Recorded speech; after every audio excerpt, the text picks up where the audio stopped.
Volvemos hoy al Antiguo Testamento y comenzamos a estudiar el cuarto libro de Moisés llamado Números. Quizá podemos llamar a este libro el libro de la aritmética del Antiguo Testamento, o en realidad de toda la Biblia. En la versión griega de los 70, que se conoce como la Septuaginta, fue llamado aritmoi, que significa aritmética, y de allí procede la designación de Números como nombre de este libro. Ahora, el tema de este libro es el progreso del peregrino. Claro que nos damos cuenta de que Juan Bunyan utilizó primero este título para su famoso libro El progreso del peregrino, mucho antes de nosotros, pero hemos pedido prestado, por así decirlo, su título como tema de este libro de Números. Encontramos aquí el caminar, el viajar, el trabajar, el guerrear, el testificar y el adorar del peregrino de Dios. Es una guía para peregrinos, es un mapa de carreteras para atravesar el desierto de este mundo. Este libro también hoy en día nos puede proporcionar gran ayuda en nuestro peregrinaje espiritual. Las lecciones que los hijos de Israel tuvieron que aprender son las mismas lecciones que nosotros necesitamos aprender. Y esta fue la intención de Dios al incluirlo aquí en la Biblia, que fuera así para usted y para mí, amigo oyente. Esto mismo es lo que dice el apóstol Pablo en su carta a los Romanos capítulo 15, versículo 4, donde dice, porque las cosas que se escribieron antes, para nuestra enseñanza se escribieron, a fin de que por la paciencia y la consolación de las Escrituras tengamos esperanza. Este tema también lo desarrolla Pablo en su primera carta a los Corintios, capítulo 10, versículo 11, donde dice, y estas cosas les acontecieron como ejemplo, y están escritas para amonestarnos a nosotros, a quienes han alcanzado los fines de los siglos. En cuanto a esto, no olvidemos que el autor de la carta a los Hebreos dice así en el capítulo 11, versículo 13, conforme a la fe murieron todos estos sin haber recibido lo prometido, sino mirándolo de lejos, y creyéndolo y saludándolo, y confesando que eran extranjeros y peregrinos sobre la tierra. Por otra parte, el apóstol Pedro nos declara peregrinos en su primera carta, capítulo 2, versículo 11, cuando dice, amados, yo os ruego como a extranjeros y peregrinos que os abstengáis de los deseos carnales que batallan contra el alma. Y por último consideremos lo que dice el propio Señor Jesucristo en el Evangelio según San Juan, capítulo 17, versículos 14 y 15. Dice el Señor, yo les he dado tu palabra, y el mundo los aborreció porque no son del mundo, como tampoco yo soy del mundo. No ruego que los quites del mundo, sino que los guardes del mal. Pasando ahora al autor de este libro de Números, se acepta universalmente que el escritor fue Moisés. En cuanto a la posición histórica de este libro, Números es el cuarto libro del Pentateuco, el cuarto libro que escribió Moisés. Al comenzar el libro encontramos que los israelitas todavía están en el monte Sinaí, tal como lo estaban al comenzar nuestro estudio del libro anterior, es decir, el libro de Levítico. Y es porque los hijos de Israel no marcharon durante el libro de Levítico, y así todavía están acampados en el monte Sinaí. En nuestro estudio del primer libro del Antiguo Testamento y del Pentateuco, el libro de Génesis, nos enteramos de la creación y de la caída del hombre. Es el libro de los principios. Los hijos de Israel estaban en aquel entonces en los lomos de Abraham. El libro de Éxodo es el gran libro de la redención. Los hijos de Israel habían bajado a Egipto y el Éxodo es la historia de su salida de Egipto. Este libro principia con los israelitas trabajando en los ladrillares de Egipto y concluye dándonos a conocer la maravillosa manera de cómo Dios los libra de su esclavitud. Ahora, el libro de Levítico es el libro de la adoración y de la comunión. Allí Dios les habló desde el tabernáculo. No hay ningún movimiento ni viaje evidente en el libro de Levítico. Y así llegamos entonces al libro de Números, que es el libro del progreso del peregrino. Su nombre, Números, proviene del censo que se describe en el primer capítulo y del censo que se menciona en el capítulo 26. El tiempo entre estos dos números, o sea, entre estos dos censos, revela la tragedia de este pueblo en el desierto. En nuestro estudio del libro de Números, veremos la partida de los israelitas del monte Sinaí y su marcha a Cades Barnea. Ahora, en Cades Barnea su actitud de incredulidad se cristaliza en desobediencia cabal. La luz revela el estado de su fe y da a conocer su fracaso. Sin duda el autor de la carta a los Hebreos se refiere a esta situación, al decir en el capítulo 3, versículo 19, y vemos que no pudieron entrar a causa de incredulidad, allá en Hebreos 3:19. Después de Cades Barnea, comenzaron a viajar como vagabundos por el desierto hasta cuando murió toda aquella generación en ese desierto. Las dos excepciones notables fueron Josué y Caleb. Los años de este viaje sin rumbo constituye una verdadera cadena de sufrimientos, una jornada de tragedias y una historia de descarríos. Ahora había una distancia de unos 240 kilómetros entre el monte Sinaí y Cades Barnea, un viaje que en aquellos tiempos no debería demorar más de 11 días. Tomando en cuenta que pasaron 30 días en Kibrot, notamos que se demoraron 40 años haciendo una jornada que debieron haber hecho en 40 días. En Cades Barnea su caminar fue cambiado en extravío total, y siendo que rehusaron entrar en la tierra prometida, Dios no les permitió avanzar más allá de Cades Barnea. Lo que ocurrió al fin de su jornada entonces es que volvieron al mismo sitio. De modo que en Números capítulo 20 versículo 1 los encontramos nuevamente en Cades Barnea. Por tanto, entre el censo en el primer capítulo y el censo en el capítulo 26, hallamos una historia de las jornadas de los israelitas en el desierto por unos 38 años y 10 meses. Comenzando esta historia con el primer movimiento del campamento después que el tabernáculo fue erigido. Ahora, una comparación entre los dos censos que aparecen en el libro de Números indicará que hubo una gran mortandad. El capítulo 1, versículo 46 dice que Israel tenía 603,550 hombres que podían salir a la guerra. Pero el capítulo 26, versículo 51, declara que había solo 601,730 hombres que podían salir a la guerra. Ahora esto representa una pérdida de 1,820 hombres que podían salir a la guerra. Y recordemos que esto ocurrió después que ellos habían recibido el mandamiento de Dios de fructificar y multiplicaos. Como podemos ver, pues, no crecieron, sino que por el contrario, decrecieron durante los años que pasaron en el desierto. El censo inicial nos ayudará a determinar el número que había salido de Egipto. Le estamos dando el cálculo del Dr. Melvin Grove Kyle. El Dr. Kyle era un gran egiptólogo y uno de los redactores de la Enciclopedia Bíblica Estándar Internacional, y también en una época fue miembro del cuerpo de redactores de la revista National Geographic, que tal vez usted conoce. Pues bien, el Dr. Kyle era un gran arqueólogo que sabía divulgar una abundancia de información interesante, y él ha calculado que, junto con estos 600,000 hombres, más o menos, que podían salir a la guerra, habría aproximadamente 400,000 mujeres. Ha calculado el número de ancianos en 200,000 y la cifra de los niños en 800,000. Luego añadió la gente extranjera que seguía al pueblo escogido y la ha calculado en unos 100,000. Esto pues da un cálculo total de unas 2,100,000 personas, sin incluir la tribu de Leví, de los que salieron de Egipto. Personalmente creemos que la cifra total probablemente se aproximaba más a los 3 millones de personas, pero el hecho es que no tenemos los números exactos. Ahora, al estudiar este libro de Números, encontramos 6 aspectos principales. En primer lugar, tenemos el aprovisionamiento de la nación de Israel para la marcha por el desierto, que comprende los capítulos 1 hasta el 8.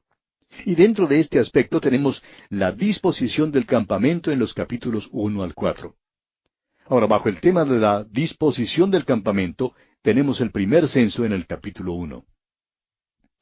El capítulo 2 nos da las normas y la posición de las 12 tribus en su marcha por el desierto. En tercer lugar, en el capítulo 3 encontramos el censo, la posición y el servicio de los levitas en la marcha por el desierto. En cuarto lugar, encontramos el servicio de los levitas en el tabernáculo en el capítulo 4. Ahora, en segundo lugar, dentro del aprovisionamiento de la nación de Israel para la marcha por el desierto, encontramos la purificación del campamento en los capítulos 5 al 8. Como dijimos, los primeros 4 capítulos nos presentan la disposición del campamento, y en los capítulos 5 al 8 tenemos entonces la purificación del campamento. Ahora, dentro de la purificación del campamento, encontramos primero la ofrenda de restitución y de celos en el capítulo 5. Segundo, el capítulo 6 nos presenta el voto de los nazareos, la bendición trina. En tercer lugar, el capítulo 7 nos habla de las ofrendas de los príncipes. Y en cuarto lugar, el capítulo 8 nos presenta las luces del candelero y el lavacro para los levitas. Estos pues son los temas que nos presentan los primeros 8 capítulos de este libro de Números, que constituyen el primer aspecto, o sea, el aprovisionamiento de la nación de Israel para la marcha por el desierto. Ahora, el segundo aspecto que encontramos en este libro es En marcha adelante, que comprende los capítulos 9 y 10. En el capítulo 9 tenemos el tema de la fiesta de la Pascua y la nube que cubría el tabernáculo. Y el capítulo 10 nos presenta el orden de la marcha. Estos dos temas comprenden pues el segundo aspecto, o sea, en marcha adelante. Ahora, el tercer aspecto que encontramos al estudiar este libro de Números es desde Sinaí hasta Cades, comprendiendo los capítulos 11 y 12. El capítulo 11 nos presenta las quejas y la murmuración del pueblo que desagradan al Señor. Y el capítulo 12 nos habla de los celos de María y Aarón y el juicio de María. Estos pues son los dos temas contemplados dentro del tercer aspecto desde Sinaí hasta Cades. Ahora, el cuarto aspecto que encontramos al estudiar este libro de Números es el fracaso en Cades, comprendido en los capítulos 13 y 14. El capítulo 13 en particular nos presenta a los espías, que son escogidos y enviados a la tierra de Canaán, y vemos allí cómo regresan y dan su informe. Y el capítulo 14 nos dice que Israel rehúsa entrar debido a su incredulidad. Esto es pues lo que constituye el cuarto aspecto, o sea, el fracaso en Cades. El quinto aspecto lo encontramos contenido en los capítulos 15 al 25 de Números. Y allí encontramos a Israel vacilando, chapuceando e inquietándose por pequeñeces en el desierto. El capítulo 15 en particular nos dice que esta actitud de Israel retarda la bendición de Dios, pero no destruye el propósito de Dios. Los capítulos 16 al 19 nos presentan incidentes en cuanto al sacerdocio. El capítulo 16, por ejemplo, nos habla de la oposición de Coré. El capítulo 17 nos dice que la vara de Aarón florece. El capítulo 18 nos habla de la confirmación del sacerdocio. Y el capítulo 19 nos presenta la ofrenda y cenizas de la vaca alazana. Ahora, en tercer lugar, dentro de este quinto aspecto, donde Israel vacila, chapucea y se inquieta por pequeñeces en el desierto, encontramos en el capítulo 20 la muerte de María y de Aarón y también agua que sale de la roca. En cuarto lugar, dentro de este mismo aspecto, tenemos en el capítulo 21 la primera victoria de Israel, el primer cántico y la serpiente de bronce. Y en quinto lugar, en los capítulos 22 al 25, tenemos al profeta Balaam. Ahora, el capítulo 22 nos presenta el camino de Balaam. El capítulo 23, el error de Balaam, y los capítulos 24 y 25 nos presentan la doctrina de Balaam. Todo esto, pues, constituye el quinto aspecto que encontramos al estudiar este libro de Números, donde Israel vacila, chapucea y se inquieta por pequeñeces en el desierto, como ya hemos dicho. Ahora, el sexto y último aspecto que encontramos al estudiar este libro de Números se relaciona con el futuro. La nueva generación se prepara para entrar en la tierra. Este aspecto está comprendido en los capítulos 26 hasta el 36. Dentro de este aspecto del futuro y la preparación de la nueva generación para entrar en la tierra prometida, tenemos que el capítulo 26 nos habla del censo de la nueva generación. El capítulo 27 nos presenta el lugar de la mujer bajo la ley. Los capítulos 28 y 29 nos hablan de la ley de las ofrendas. El capítulo 30 nos habla de la ley de los votos. El capítulo 31 nos presenta el juicio de Madián. El capítulo 32 nos dice que las tribus de Rubén y de Gad piden quedarse en el lado oriental del Jordán. El capítulo 33 nos presenta el diario de las jornadas. El capítulo 34 nos da los límites de la tierra prometida. En el capítulo 35, las ciudades de refugio son dadas a los levitas. Y en el último capítulo de este libro de Números, el capítulo 36, encontramos la ley de la tierra prometida en cuanto a la herencia. Todo esto, pues, lo encontramos dentro del sexto y último aspecto que consideraremos en nuestro estudio de este libro de Números y que se relaciona con el futuro y la preparación de la nueva generación para entrar en la tierra prometida.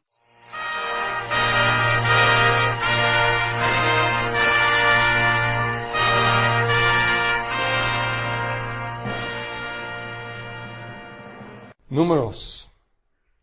Introducción a Números. Números empieza con una vav consecutiva. Entonces ya tenemos Éxodo, Levítico y Números empezando con I.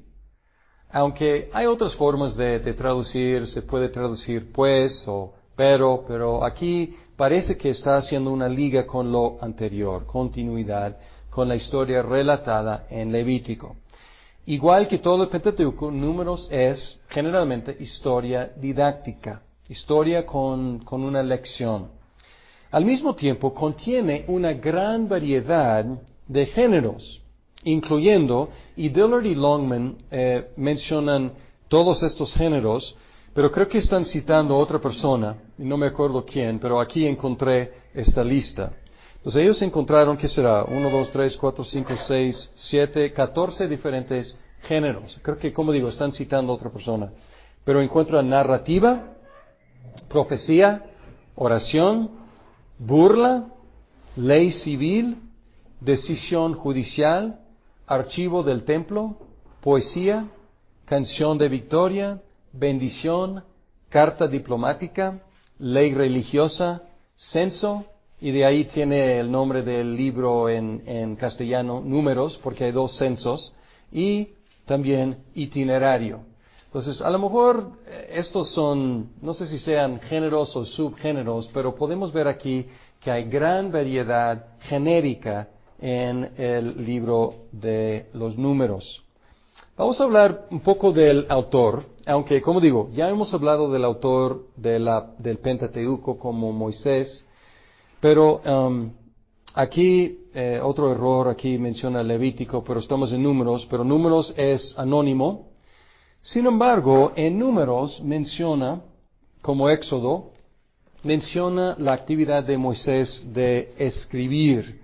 Y aquí nos da una pista, Levítico 33, 1 y 2, que dice, cuando los israelitas salieron de Egipto bajo la dirección de Moisés y de Aarón, marcharon ordenadamente como un ejército. Por mandato del Señor, Moisés anotaba cada uno de los lugares de donde partían y a dónde llegaban. Esta es la ruta que siguieron. Pues aquí hay por lo menos una pista que dice que Moisés, habla de la actividad de Moisés de escribir. También se dice muchas veces, aquí hay unos ejemplos, se dice muchas veces que Dios habló con Moisés. Así inicia Números. Y habló Dios con Moisés. Entonces, todo esto nos da la idea de que tenemos aquí. Lo mismo que teníamos en Levítico, lo mismo que teníamos en Éxodo, pues la revelación de Dios al pueblo por medio de Moisés. Alguna cosa que algunos eruditos dicen que Moisés aparece en tercera persona. Entonces ellos dicen que esto indica que ha sido escrito por otro. Porque normalmente cuando uno habla de sí mismo, pues habla de sí mismo y no en tercera persona. Sin embargo, era una costumbre antigua y realmente hasta actual. Hasta recientemente hay ciertos contextos en los cuales el autor no debía mencionarse a sí mismo. Por ejemplo, hasta recientemente la escritura académica, el autor nunca se mencionaba en primera persona. Hablaba del autor presente o nosotros y no hablaba de yo. También pues los reyes y las reinas hablan de nosotros, pues es una cosa, el plural real. Entonces hay ciertos contextos y se ha confirmado de que en ese entonces era una costumbre, el autor se refería a sí mismo en tercera persona. Ahora, ustedes están leyendo Young, Edward Young, y pueden ver aquí su contexto histórico. Él escribió en 1949 y todavía la escuela de Wellhausen estaba dando las patadas de un ahogado. Y él tenía que todavía estar interactuando mucho. Para mí, en nuestro contexto, pues no es tan necesario. ¿Por qué? Porque ya gente como Young ya han ayudado a descartar los excesos de la escuela de Wellhausen. Pero pueden ver que él es muy conservador. Y él, a capa y espada, él defiende todos sus elementos como mosaicos. Y para él es muy difícil admitir cualquier elemento amosaico o posmosaico. Y está bien, o sea, vale la pena mencionar, o más bien, considerar sus argumentos. No son absurdos, o sea, son buenos argumentos. Sin embargo, podemos ver como en Dillard y Longman y un poco también en Harrison, en algunas introducciones más actualizadas, más nuevas, que ya la batalla con Wellhausen ya se terminó. Entonces no hay tanta necesidad quizás de tomar una postura tan a la defensiva. Y Dillard y Longman admiten algunos elementos postmosaicos. Uno de los más famosos es la descripción de Moisés como que el hombre más humilde del mundo. Y muchos consideran que sería imposible que el hombre más humilde del mundo se describiera como el hombre más humilde del mundo. Young defiende esto y Young tiene un argumento contextual. Él dice que no puede ser una inserción después porque el contexto requiere esa declaración. No tendría sentido sin esa declaración. Entonces no explica el aspecto psicológico quizás, pero sí explica que fluye, no parece como algo insertado después. Entonces, hay que evaluar los argumentos, pero hay que también leer a Young en su contexto y también darle gracias por haber sido como punto de lanza para derribar esa fortaleza que realmente estaba construida sobre arena en la escuela de Wellhausen. Bien. Y otra vez menciono que ya encontré, ya sé que Dillard y Longman está en español. Entonces, si algún día doy esta clase otra vez, o si para su propia biblioteca recomiendo que compren Dillard y Longman en español. Vale la pena, la verdad. Números, estructura.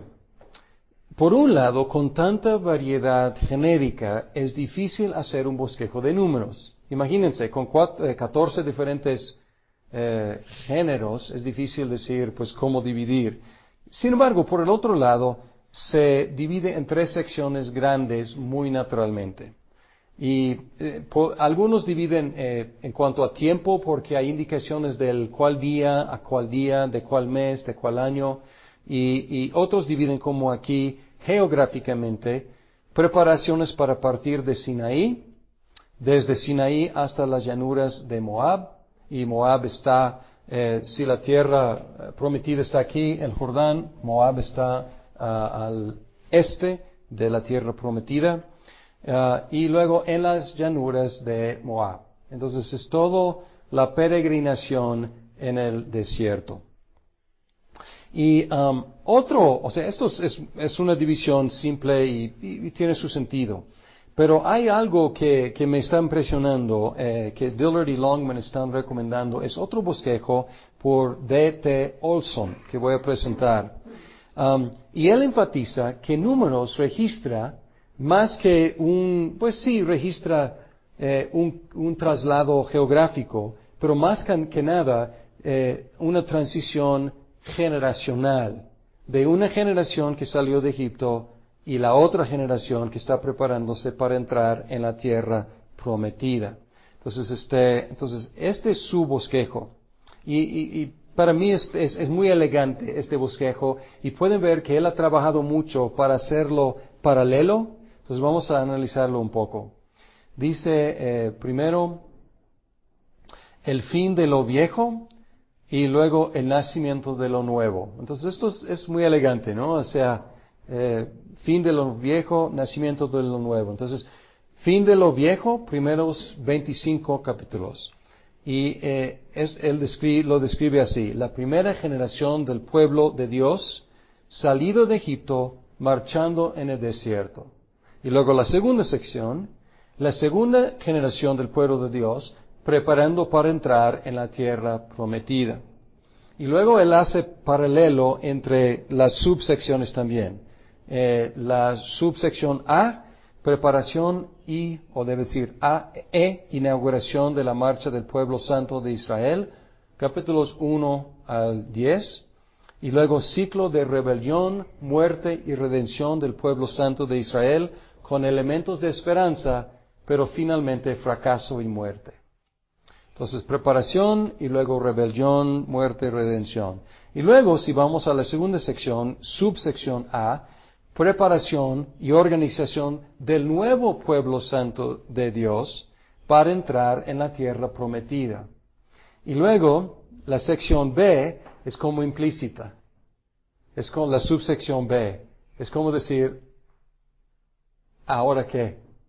O sea, ya hemos visto, la primera generación se preparó y cayó en el desierto. La segunda generación se preparó.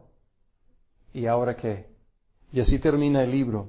Entonces, a mí me gusta esta estructura porque presenta el drama del libro. Y a lo mejor no pensamos en Números como un libro muy dramático, pero visto así es bastante dramático y nos deja con la incertidumbre y la inquietud y quizás la preocupación. Si va a agarrar la promesa y aferrarse a la promesa, o se va a rebelar y fracasar como la primera generación. Es como una advertencia. Bien. Entonces aquí, si seguimos esta idea, tenemos el mensaje de Números. El mensaje de los primeros 25 capítulos es pecado y juicio. Pecas, mueres. Y esto es un mensaje de todo el Pentateuco, es un mensaje de todo el libro. La paga del pecado es muerte. Anunciado a Adán, anunciado por Pablo también. Entonces no es novedad, pero es la triste historia de la primera sección. El pueblo murmuraba y los líderes desafiaban a Moisés. Entonces es el pueblo siempre murmurando acerca de algo. Pues la comida o las dificultades que Moisés los llevaba ahí al desierto para matarlos en el desierto, mejor regresar a Egipto, etcétera, etcétera. El colmo de la rebelión fue cuando los espías llegaron con su reporte sobre la imposibilidad de conquistar la tierra. Y ellos provocaron a todo el pueblo a rechazar ese plan de conquistar la tierra y fue el colmo. No había vuelta de hoja, no había posibilidad de redención, pues a causa de esa rebelión Dios decretó que todos los adultos, 20 años y arriba, iban a morir en el desierto, iban a dar vueltas en el desierto hasta que todos quedaran ahí muertos en el desierto, salvo 2, Josué y Caleb, que eran 2 de los 12 espías, y los 2 con el reporte minoritario, diciendo que todo lo que ellos dicen es cierto, pues la tierra es buena y hay muchos ahí, guerreros y fuertes, pero con la ayuda de Dios podemos. Y por su fidelidad y su fe, ellos fueron los únicos que pudieron entrar en la tierra prometida de los que habían salido de Egipto, los adultos.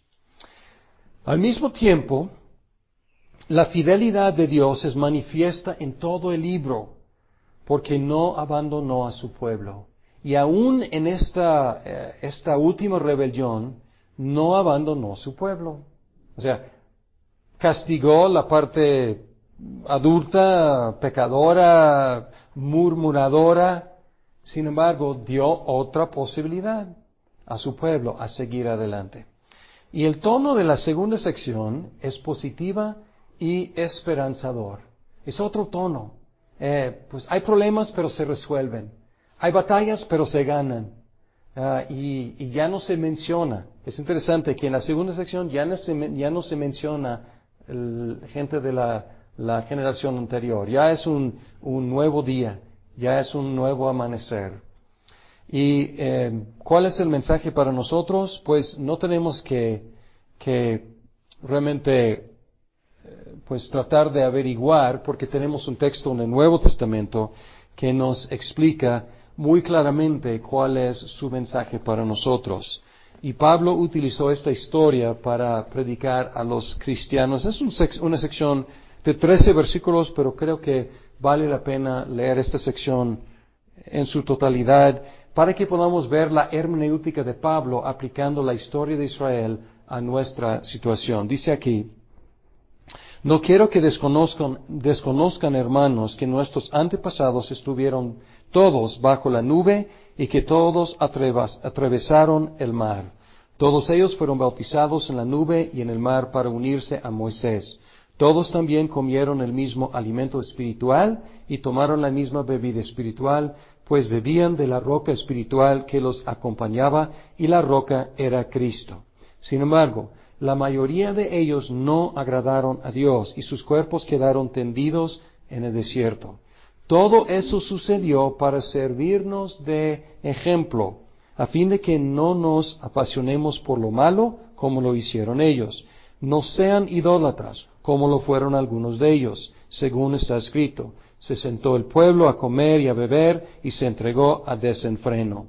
No cometamos inmoralidad sexual, como algunos lo hicieron, por lo que en un solo día perecieron 23,000. Tampoco pongamos a prueba al Señor, como lo hicieron algunos, y murieron víctimas de las serpientes. Ni murmuren contra Dios, como lo hicieron algunos, y sucumbieron a manos del ángel destructor. Todo eso les sucedió para servir de ejemplo y quedó escrito para advertencia nuestra. Pues a nosotros nos ha llegado el fin de los tiempos. Por lo tanto, si alguien piensa que está firme, tenga cuidado de no caer. Ustedes no han sufrido ninguna tentación que no sea común al género humano, pero Dios es fiel y no permitirá que ustedes sean tentados más allá de lo que puedan aguantar. Más bien, cuando llegue la tentación, Él les dará también una salida a fin de que puedan resistir. Pues aquí podemos ver tanto tipología, hablando de la roca, y es un tema que vamos a ver probablemente en la última clase. La roca que le siguió era Cristo. Vamos a analizar un poco de cómo podría hablar de la roca y que era Cristo. Entonces hay tipología, pero también hay exhortación moral, exhortación ética de no seguir su ejemplo para no caer también como ellos cayeron. Entonces su mensaje es vigente para nosotros, es seguir adelante. Y también, no lo menciono aquí, pero Hebreos nos coloca en esa situación. Hebreos nos coloca como ya salidos de la esclavitud, pero que no hemos entrado en la paz todavía, la paz de la tierra prometida. Entonces, ¿qué somos? Somos como el pueblo de Dios peregrinando en el desierto. Y pues Hebreos, por lo tanto, es el mismo mensaje. Sigan adelante, sigan adelante, sigan adelante para llegar al descanso final.